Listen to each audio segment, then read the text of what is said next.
December. New Zealand. One of the safest countries on earth. A young woman arrives in the city. She's 22 years old. She's just spent 6 weeks traveling South America alone. She's been sending photos home, laughing in them. She arrives in Auckland on the 30th of November, 2018. 3 days later, her family cannot reach her. This is the last confirmed image of Grace Millane, taken at 9:41 in the evening on the 1st of December, on what would have been the night before her 22nd birthday. What happened next would shake a nation and ask questions that still matter today. Grace Emmy Rose Millane was born on the 2nd of December, 1996. She grew up in Wickford, in Essex, England. According to those who knew her, she was bright, adventurous, and deeply loved by her family. She had recently graduated from the University of Lincoln with a bachelor's degree in advertising and marketing. She was, by all accounts, stepping into the world with everything ahead of her. In the second half of 2018, Grace embarked on what many young graduates dream of: a gap year, a chance to travel, to see the world before the responsibilities of adult life set in. She spent 6 weeks in South America. Then, she boarded a flight to New Zealand. According to police records, Grace entered New Zealand on the 20th of November, 2018. She traveled around the Upper North Island. She arrived in Auckland, New Zealand's largest city, on the 30th of November. For a young traveler on a gap year, Auckland was everything it promised to be. A modern, cosmopolitan city, safe streets, friendly people, a hostel on every corner. Grace had been staying in the city, exploring, meeting people, navigating a new country alone. She was doing what millions of young people do every year. She had no reason to feel unsafe. On the evening of the 1st of December, 2018, the night before her 22nd birthday, Grace Millane went out. She would not return. According to police records, what we know of Grace Millane's last movements comes primarily from closed-circuit television footage recovered during the investigation. At 9 o'clock in the evening on the 1st of December, Grace was seen on Victoria Street in Auckland's central business district. 15 minutes later, at 9:15, she was captured on CCTV at Sky City, one of Auckland's most prominent landmarks. She appeared to be in good spirits. She was not in distress. She was simply a young woman on a night out in a city that felt safe. At 9:41 in the evening, Grace Millane was last seen at the City Life Hotel on Queen Street. She was not alone. That is the last confirmed sighting of Grace Millane. 9:41 p.m. the 1st of December, 2018. The 2nd of December, 2018, Grace Millane's 22nd birthday. Her parents, David and Gillian Millane, sent birthday messages to their daughter that morning, the way parents do, the way they had probably done every birthday for 22 years. Grace did not reply. At first, perhaps, this was not alarming. She was traveling, busy, maybe exploring, maybe out somewhere without strong signal. But the hours passed, and the silence continued. According to police records, it was Grace's parents who reported her missing, 3 days after they last had contact with her. New Zealand police began making inquiries. They contacted the hotel where Grace had been staying. According to investigators, the hotel confirmed that Grace had not returned to her room on the night she disappeared. Police initially stated publicly that there was at that stage no evidence of foul play. But evidence takes time to gather. And investigators were only beginning to piece together the timeline of Grace's last night. As police reviewed CCTV footage from the city center, as they spoke to witnesses and traced her digital footprint, the picture began to shift. Later, police gathered evidence that led them to conclude that Grace was, in the words of investigators, no longer alive. On the 8th of December, 2018, police announced that they were treating the case as a serious criminal investigation. With a serious criminal investigation now formally underway, New Zealand police mobilized significant resources. They had CCTV footage, they had a timeline, and they had a location, the City Life Hotel on Queen Street, where Grace had last been seen. According to investigators, police also traced the movements of a rental car that had been leased between the 2nd and 3rd of December, the days immediately following Grace's disappearance. That car had subsequently been released to another driver. It was located on the 8th of December in Taupsart, 275 kilometers south of Auckland. According to investigators, police also requested the public's help in locating a shovel they believed was connected to the inquiry. A shovel matching the description provided by police was found on the 13th of December. The Waitakere Ranges lie to the west of Auckland. They are wild, forested, far from the city lights. On the 9th of December, 2018, at approximately 4 o'clock in the afternoon, investigators made a discovery in the Waitakere Ranges that would prove decisive to the case. The location was off Scenic Drive, approximately 19 kilometers west of central Auckland. Further investigative work at the site was conducted over the following days.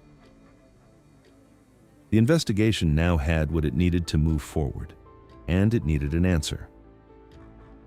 On the 8th of December, 2018, the same day police formally declared a serious criminal investigation, a man was taken into custody. He was 26 years old.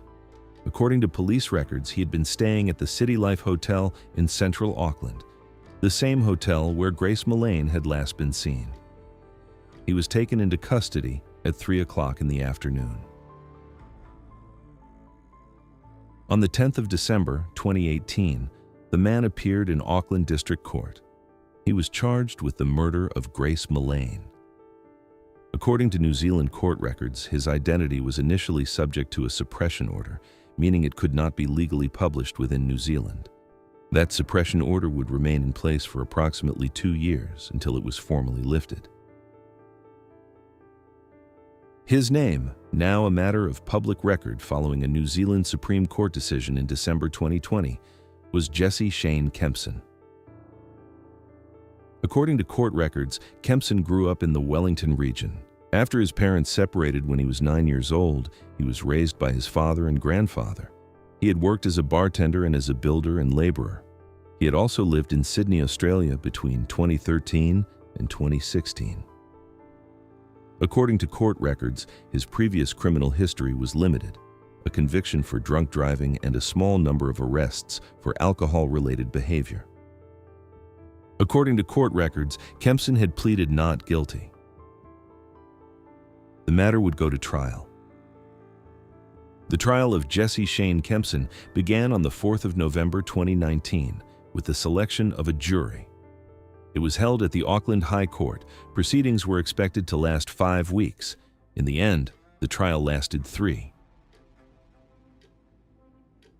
The Crown's case was led by Crown Solicitor Brian Dickey.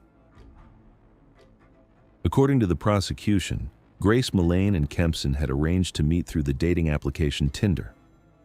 According to prosecution evidence, the two had spent time together in the city on the evening of the 1st of December before going to the City Life Hotel. The prosecution argued that Kempson had caused Grace's death at the hotel that night.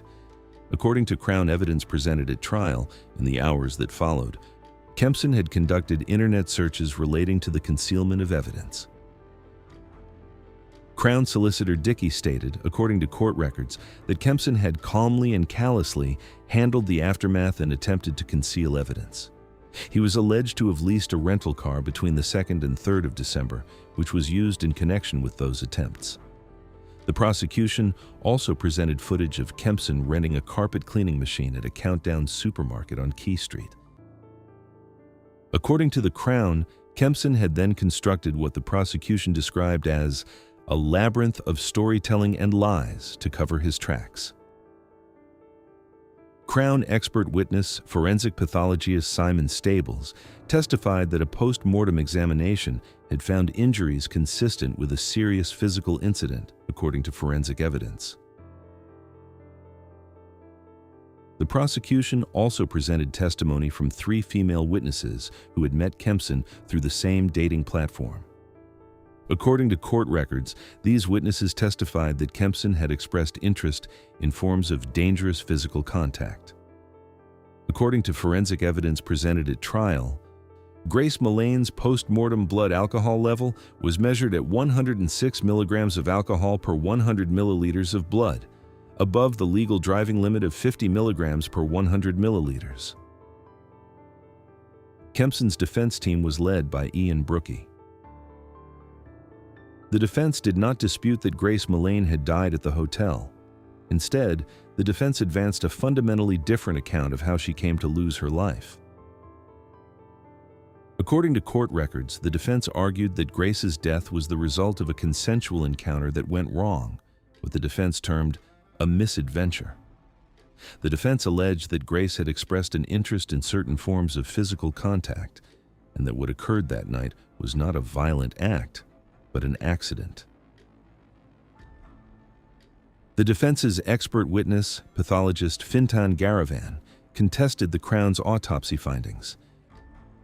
According to court records, Garavan argued that the injuries found on Grace's body were consistent with what the defense described as a consensual encounter, citing the absence of certain defensive injuries. Garavan also testified that Grace's blood alcohol level could have been a contributing factor in her death. Defense lawyer Ron Mansfield, according to court records, also addressed aspects of Kempson's behavior and character, arguing that certain conduct stemmed from personal insecurity. While the defense acknowledged that Kempson had concealed Grace's body and had not immediately contacted authorities, they argued, according to court records, that he had panicked, that this was not the action of a killer, but of a frightened man who knew what the scene would look like. Both sides had presented their case. The jury of 7 women and 5 men began to deliberate. The jury deliberated for 5 hours. On the 22nd of November, 2019, the jury returned a unanimous verdict. Jesse Shane Kempson was found guilty of murder. The jury had heard the full weight of the prosecution's case. They had heard the forensic evidence. They had heard that Grace Millane's body had been found off Scenic Drive in the Waitkier Ranges, 19 kilometers west of the city, 9 days after she was last seen alive. They had heard that she had been there, alone in the forest, while her family waited for news. They had heard expert forensic testimony that the injuries found on her body were consistent with a serious physical incident. They had heard the prosecution's account of what took place at the City Life Hotel on the night of the 1st of December, 2018. They had heard the defense's counter-argument that what occurred was a tragic accident, not a deliberate act. After 5 hours of deliberation, they had reached their conclusion, unanimously. According to reports from the trial, several members of the jury wept as the verdict was delivered. Grace Millane's parents, David and Gillian, who had traveled from England to attend the trial, were present in court. The verdict was welcomed by the family. In New Zealand, a conviction for murder carries a mandatory sentence of life imprisonment with a minimum non-parole period of 10 years, unless such a sentence would be considered manifestly unjust. Judges hold discretion to impose a longer minimum non-parole period.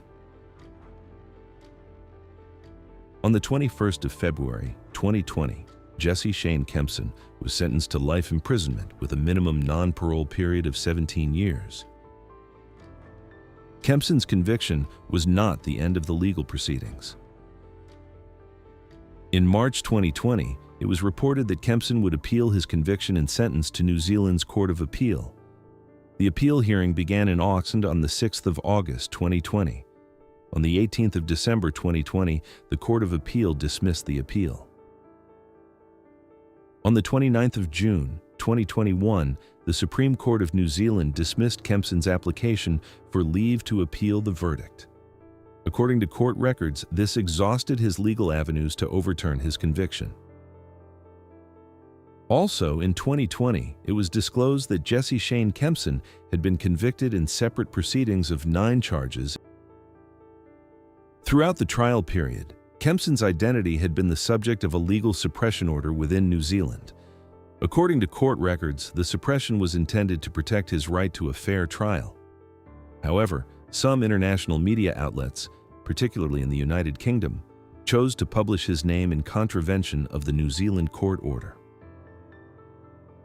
According to reports, New Zealand's Justice Minister Andrew Little and the New Zealand Bar Association criticized the foreign media coverage, arguing that it endangered the integrity of the trial process. New Zealand police investigated a number of alleged breaches of the suppression order. In February 2020, an Auckland businessman, Leo Malloy, was prosecuted for such a breach. According to court records, after initially entering a not guilty plea, Malloy changed his plea to guilty in June 2020. In April 2021, he was sentenced to 350 hours of community service and a fine of 15,000 New Zealand dollars. In August 2021, Malloy's appeal against his conviction and sentence was dismissed. The suppression order was ultimately lifted on the 22nd of December 2020, after the New Zealand Supreme Court rejected Kempson's application for continued name suppression. The response in New Zealand to Grace Millane's death was, according to observers, unprecedented. On the 10th of December 2018, New Zealand Prime Minister Jacinda Ardern made a public statement. According to reports, she addressed the Millane family directly, saying, "On behalf of New Zealand, I want to apologize. Your daughter should have been safe here, and she wasn't." According to reports, she appeared close to tears as she spoke. Auckland's Sky Tower and Harbour Bridge were lit up in a white ribbon shape from the 10th to the 13th of December, a symbol of acknowledgement and grief. Candlelight vigils were held on the 11th and 12th of December at several locations across New Zealand. On the 10th of January 2019, hundreds of people attended Grace Millane's funeral at Brentwood Cathedral in Essex. In the aftermath of Grace's death, her mother Gillian Millane and her cousin Hannah O'Callaghan founded a charity called Love Grace. The charity collects handbags and fills them with toiletries for women affected by domestic violence. According to reports, as of December 2023, the charity had donated 15,600 handbags in the United Kingdom and internationally. Love Grace also raises funds for the White Ribbon campaign. In the British 2024 New Year honours, both Gillian Millane and Hannah O'Callaghan were appointed Officers of the Order of the British Empire, in recognition of their services to charitable fundraising and their work tackling violence against women. Grace's father, David Millane, had been present throughout the investigation and the trial. He had spoken publicly of his daughter. He had sat in court and heard every detail. In November 2020, 1 year after the verdict, David Millane passed away following a battle with cancer. Grace Millane was 22 years old. She had just graduated from university. She was curious. She was brave. She had spent 6 weeks exploring South America on her own. She had boarded a plane to New Zealand, a country she had never visited, and set about discovering it. She was doing what young people have always done, stepping into the world, trusting it, believing that adventure is waiting, not danger. She disappeared on the night before her 22nd birthday. She was found in the Waitakere Ranges, 19 kilometers from the city. 9 days after she was last seen. Jesse Shane Kempson was convicted of her murder by a unanimous jury verdict. He was sentenced to life imprisonment with a minimum non-parole period of 17 years. Every avenue of appeal has been exhausted. Grace's case prompted significant conversation in New Zealand about the safety of women, about the legal use of certain defenses in violence cases, and about the responsibilities of media during live legal proceedings.